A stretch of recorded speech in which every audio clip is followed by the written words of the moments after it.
That woke everyone up. If you weren't awake before, you're awake now. Thank you so much for coming back this week.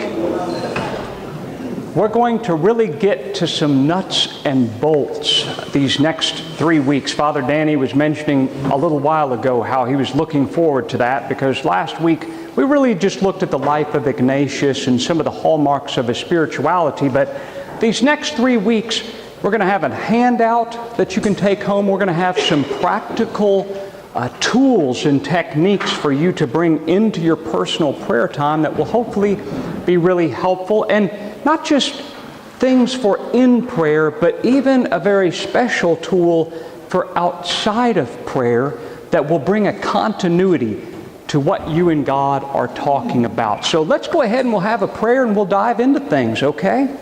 All right. Loving God, you have gathered us together here this morning as the body of Christ, many members, different gifts, all with unique relationships to you. God, we're grateful for that.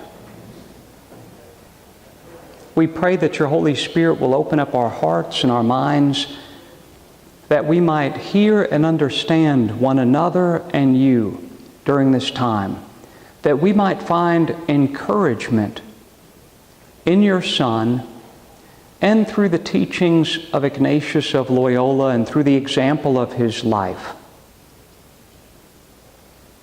And God, may that deepen the intimacy that we desire to have with you both in prayer and outside of prayer. And we ask this in Christ Jesus, who is Lord forever and ever. Amen. Amen. So today, we are going to be answering 4 specific questions about prayer. You received a handout. We actually won't look at that handout until the very end. That's going to be part of the very 4th question that we answer. But I thought a great place for us to start would be to answer the question, what in the world is personal prayer? Before I give you my definition, let me just say that personal prayer is different than intercessory prayer, and it's different than communal prayer. Intercessory prayer is when you and I pray for other people in other situations. Communal prayer is when we gather as the body of Christ to celebrate and to worship with one another. Personal prayer is when you and I take time to simply be with God, to deepen and develop that relationship. Prayer is not something that we do as much as it is a relationship that we cultivate. And it's from that understanding that I wrote my own definition of personal prayer. Every single one of us could probably write his or her own definition of personal prayer. On the drive over, I was listening to that Fish radio station. It's a Christian radio station in this area. And a local pastor came on, and the very first thing he said was, "Let me give you my definition of personal prayer." And it was noticeably different than mine. He made the point, and he was very humble about it, he made the point that his definition isn't the end-all of definitions on personal prayer, and I would say the same thing. Everyone could define it differently. Here's how I find it helpful to define. I define personal prayer as single-minded, relational time with God that cultivates a deeper, more authentic love and awareness of God, ourselves, others, and creation. Now that was a convoluted definition. So I want to take a moment to break all of those things down, because I think they'll make a lot of sense once I break them down. So to begin with, personal prayer is single-minded time. Single-minded time. It doesn't mean that you and I can't pray while we're multitasking. But it's not nearly as intimate as when we set things aside, right?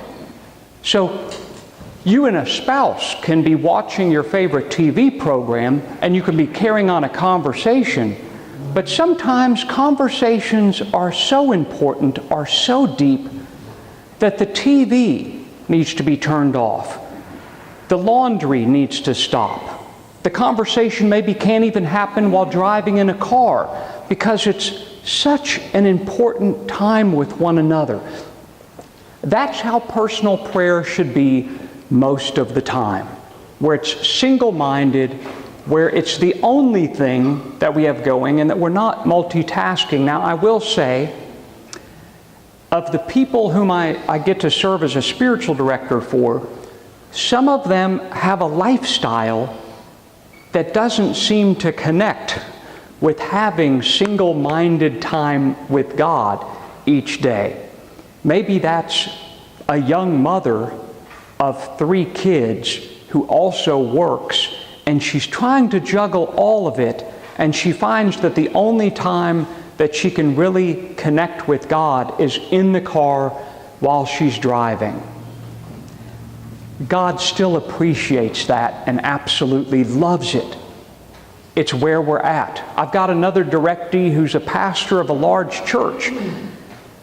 He struggles to find time for exercise and prayer. That's very common among all of the ministers that I do spiritual direction with. They struggle to find time for personal prayer and exercise, for self-care, because they're so generous with their time. And so this one particular gentleman has found a way to be with God while playing 9 holes of golf every morning. And it's really, really beautiful, but even he would admit that it's hard to go very deep in conversation because there's something else going on in the background. So at its most ideal, personal prayer is single-minded. I also say that it's relational time with God. Now that should seem obvious, right? That prayer is with God. But let me tell you, it's very easy for us to sit down in prayer and have a conversation with ourselves. I will sometimes be 15 minutes into personal prayer and realize,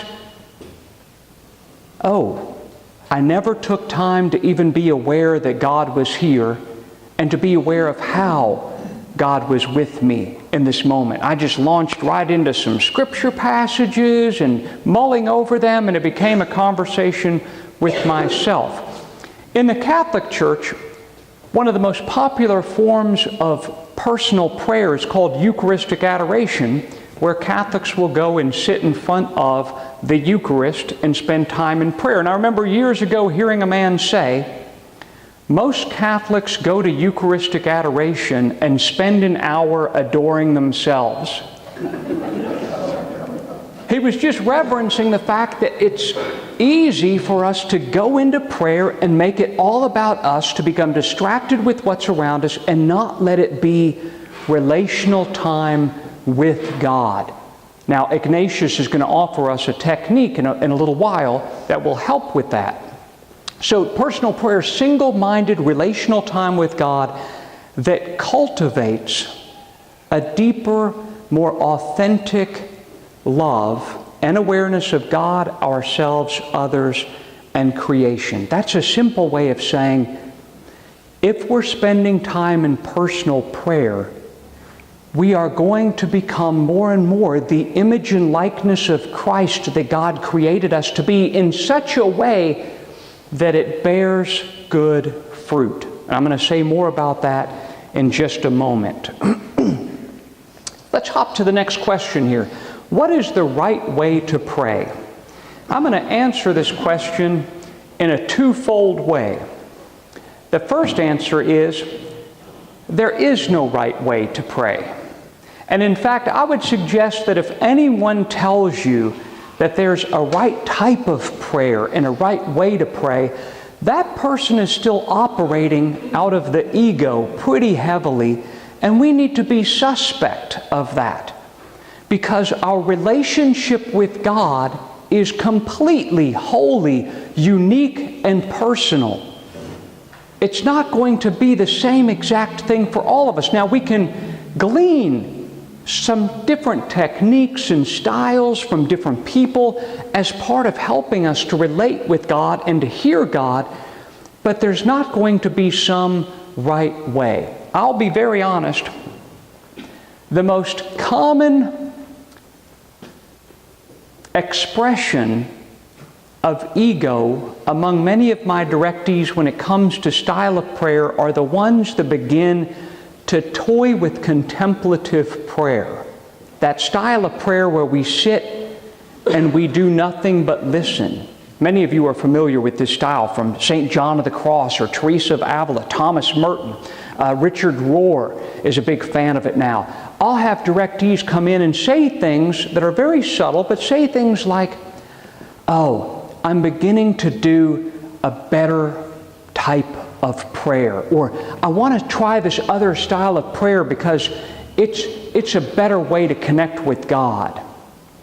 Contemplative prayer is no more healthy, successful, good than meditation, than different forms of Bible prayer.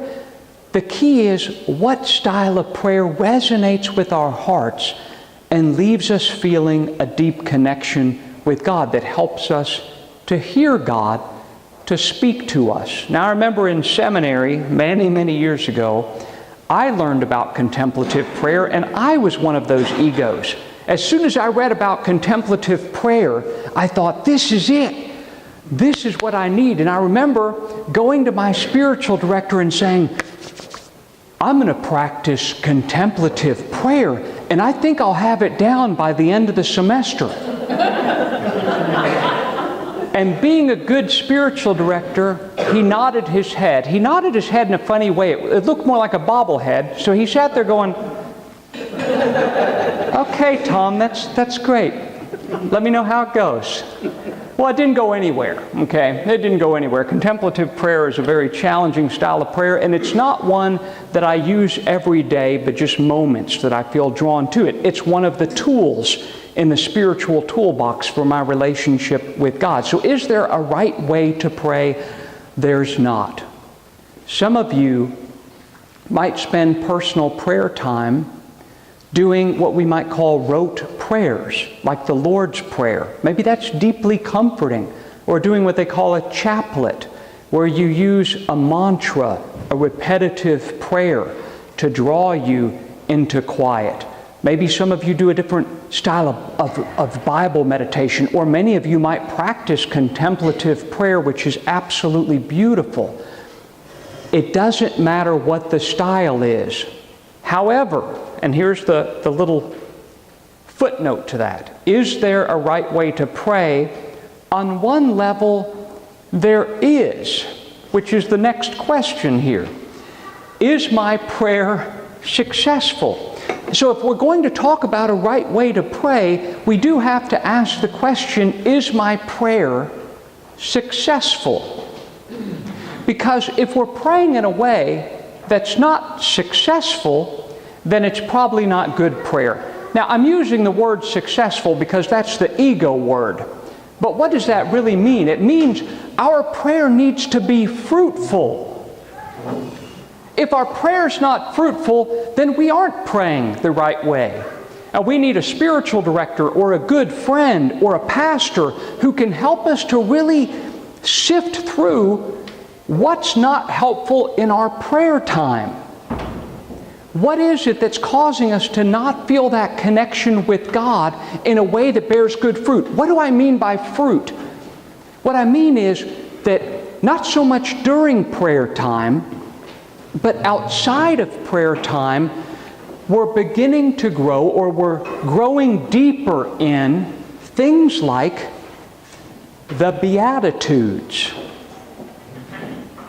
the theological virtues of faith, hope, and love, the cardinal virtues, the corporal works of mercy, the spiritual works of mercy. To put all of that simply, if our prayer is really connecting us with God, we're going to find ourselves becoming more and more the image and likeness of Christ that God created us to be for the world today. You've heard me say that once earlier, and you heard me say it last week. It's central to who we are as Christians.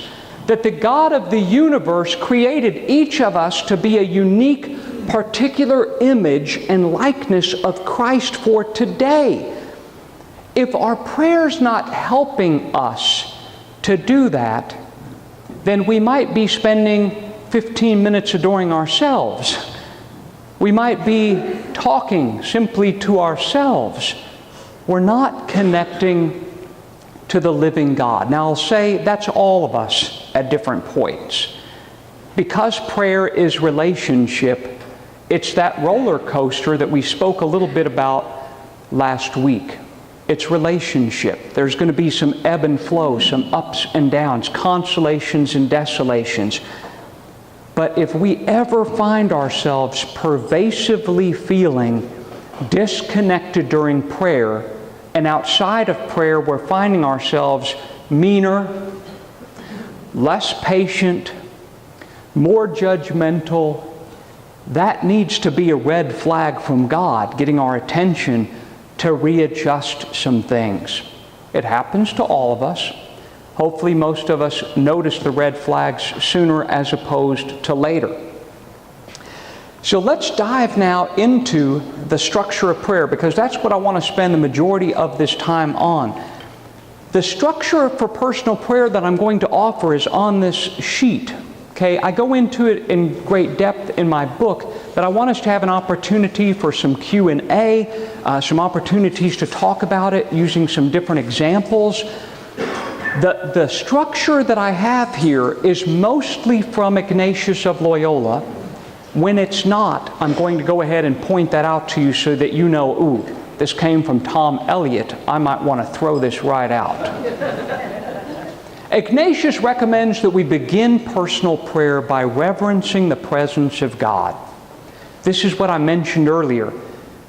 I sometimes forget to do this, and it seems like it should be the simplest, most important part of prayer time, to reverence the presence of God. Now, in the spiritual exercises, I think it's paragraph 75, Ignatius says that we should take the amount of time that it would take to say the Lord's Prayer. He's not saying that we should start prayer by saying the Lord's Prayer, but take the amount of time that it would take to say the Lord's Prayer. What's that, like 20 or 30 seconds? And reverence that the God of the universe is looking upon us with love.